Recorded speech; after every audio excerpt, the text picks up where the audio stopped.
Metro আজকাল news. আজকে আমি কেন বোম্বে এসেছি, সুরাট থেকে মেট্রো মেডিকেল সার্ভিসেস ক্লাস। আজকে 3 বছর ধরে বাঙালি সমাজের জন্য যে ট্রেনে মাং করছিল, যে ডিমান্ড করছিল, সুরাট থেকে ভায়া বর্ধমান হতে হয়ে ব্যান্ডেল যাবে ট্রেন। 3 বছর ধরে নেতা মন্ত্রীর কাছে দৌড়াদৌড়ি করছি। আমাদের সুরাটে কালেক্টরকে আবেদন পত্র দিচ্ছি, গুজরাট রেল মন্ত্রী দর্শনাবেন জরদোসকে আমরা আবেদন পত্র দিচ্ছিলাম যে আমাদের বাঙালি সমাজের একটা ট্রেন খুবই দরকার। ট্রেন থাকতো, ট্রেন আমাদের টিকিট পাওয়া যাচ্ছে না। আহমেদাবাদ থেকে ট্রেন আছে, আহমেদাবাদ হাওড়া আছে, হাপা হাওড়া আছে। হ্যাঁ, প্রত্যেক ট্রেন আমাদের ওখানে আসছে, লেকিন ট্রেন থাকতো, আমরা আমাদের বাঙালি সমাজে ট্রেন পাওয়া যাচ্ছে না। ভেকেশনের সময়, দুর্গাপূজার সময়, কালী পুজোর সময়, ঈদ বকরিদের সময় ট্রেন পাওয়া যাচ্ছে না। তো মেট্রো মেডিকেল সার্ভিসেস ট্রাস্টের প্রেসিডেন্ট শেখ জামশেদ আলী, এর আগেও অনেক খবর বোম্বে এসেছে, রেল মন্ত্রণালয়ের সামনে আমি দাঁড়িয়ে আজকে আমি ভিডিও বানাচ্ছি বাঙালি সমাজের জন্য। আমাদের হাজারো বাঙালি, 2 লাখের উপরে বেশি বাঙালি সুরাটে থাকে। সুরাটে থাকতেও আসা যাওয়া খুবই তকলিফ, টাইমে ট্রেন পাচ্ছে না, টিকিটও পাচ্ছে না। কোনো সময় তেওয়ারের সময়, ভেকেশনের সময় স্টেশনে ভিড় ভিড়, কিভাবে হালতে লোক যাচ্ছে, কষ্ট করছে।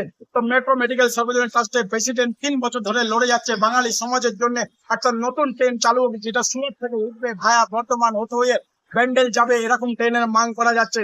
আজকে আবার 30 তারিখ, আবার 30 তারিখে এসে আমার রেল মন্ত্রণালয়ের সাথে, হ্যাঁ, এখানে অধিকারীদের সাথে মিলে এটা আলোচনা করা হলো, খুব তাড়াতাড়ি একটা স্পেশাল ট্রেন ছাড়ার চেষ্টা করার জন্য মেট্রো মেডিকেল সার্ভিসেস ট্রাস্ট এনাদের সাথে মিটিং করলো। আর আমাদের সাথে বোম্বে একটা পুরো বাঙালি সমাজের একটা প্রেসিডেন্ট আমাদের সাথে এসেছে। আজকে উনি আমার সাথে ছিল, কি অধিকারী বলেছে ওনার কাছে জানতে নিচ্ছি। কি আপনার নাম? আমি রঞ্জিত দত্ত, বম্বে মানে মহারাষ্ট্রের পশ্চিম বেঙ্গল ওয়েলফেয়ার অ্যাসোসিয়েশনের আমি সভাপতি। আজকে যে আমাদের দাদা যে মানে প্রকল্পটা নিয়ে এসেছে গুজরাট থেকে একটা নয়া মানে নতুন ট্রেন শুরু করবার, আমার সত্যিকারে খুব ভালো লেগেছে। আমি এসেছি এখানে পশ্চিম রেলওয়ে, এটা পশ্চিম রেলওয়ে পড়ে, পশ্চিম রেলওয়ের যে সেক্রেটারি মিস্টার সচিন শর্মা সাহেব, ওনার সাথে কথা হয়েছে, উনি কিছু উপদেশ দিয়েছেন।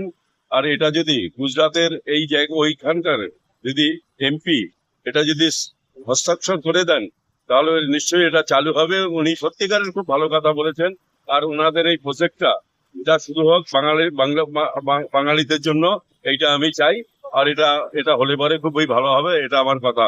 আমার সাথে আমাদের বুলবুল সাহেবও আছে, যে আমি তাকেও সাথে নিয়ে এসছে। আমরা তো স্বর্ণকারদের সাথে প্রথম থেকেই জড়িয়ে আছি। এই কাজটাও যদি হয়, আমি চাই, আমাদের সম্পূর্ণ স্বর্ণকার সমাজ চায় যেভাবে এই কাজটা পূর্ণ হোক। থ্যাংক ইউ আপনার আমাদের সাথে থেকে আসাতে, আমাদের সময় দিয়েছে। আপনার সময়টা বহুত বড় কিনতে, আপনার শুক্রিয়া আদা করছি।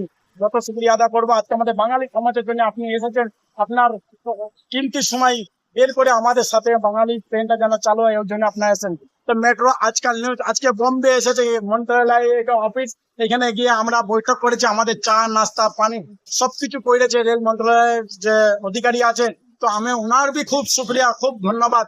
তো বাঙালিকে একতা হতে হবে, একজুট হতে হবে, এক হয়ে এই আওয়াজকে তুলতে হবে, তবেই ট্রেনটা হবে। আলী ভাইয়ের দ্বারাই মেট্রো মেডিকেল সার্ভিসেস চালায়, টাকা তো হবে না। সব বাঙালিকে মিলে হিন্দু মুসলিম একটা ভাইচারা মেনে দেখাতে হবে, একজুট হয়ে সবাইকে আওয়াজ তুলতে হবে, তবেই ট্রেনটা চালানো হবে। বোম্বে আজকাল, মেট্রো আজকাল নিউজ।